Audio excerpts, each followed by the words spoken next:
Yan. Pauwi na tayo. Pauwi na tayo. Kuha lang tayo ng booking. Pauwi. Bali, ang gagamitin natin is si Lala. Yan. At Mano, may booking na ako nakuha. Ito na. Yan na, dalawa na siya. Kasi taga San Mateo naman ako eh.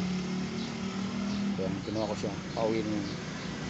Ganyan ang ginagawa ko pag ako bumabiyahe. Ito yung items mo. Ito yung mga dala ko. Yan. Kasi isa. Ito. Dalawa yan. Bali, dalawang Rodriguez Rizal. Pero San Mateo nakalagay rito. Yan. Hindi porket angkas biker ako. Legit Lalamove rider rin ako. Dati pa akong Lalamove rider nung bagong pandemic. Lalamove rider na ako. Siyempre sa ngayon, kaya bumaba ng rate ni Lalamove, nag-apply ako sa angkas. Kaya yung Lalamove, ginagawa ko na lang siyang pang uwi. Para hindi sayang yung biyahe. Kaysa naman umuwi ka, gumapang ka ng walang laman, di ba? Hindi mag-booking ka. O, panggas din yan. At least ito, isa, valid. May pang-load pa ako. Isa, may panggas pa ako. Ito nga pala yung partner ko, si Warrior. Pangalan niya Warrior. Si Roxy.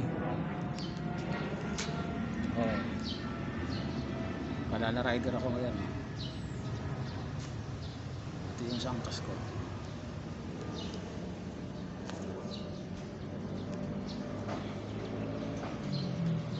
Bali,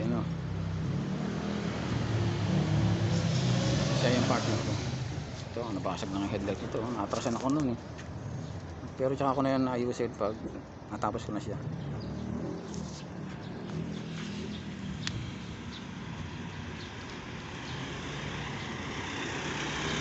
Nandiyan na lang naman eh. Natapos na yan. Pero hindi naman siya basag. Basag lang yung headlight niya. Pero yung ilaw niya, baga na yan. Hindi naman siya sagabal. Ayun, dali yun lang. Share ko lang sa inyo.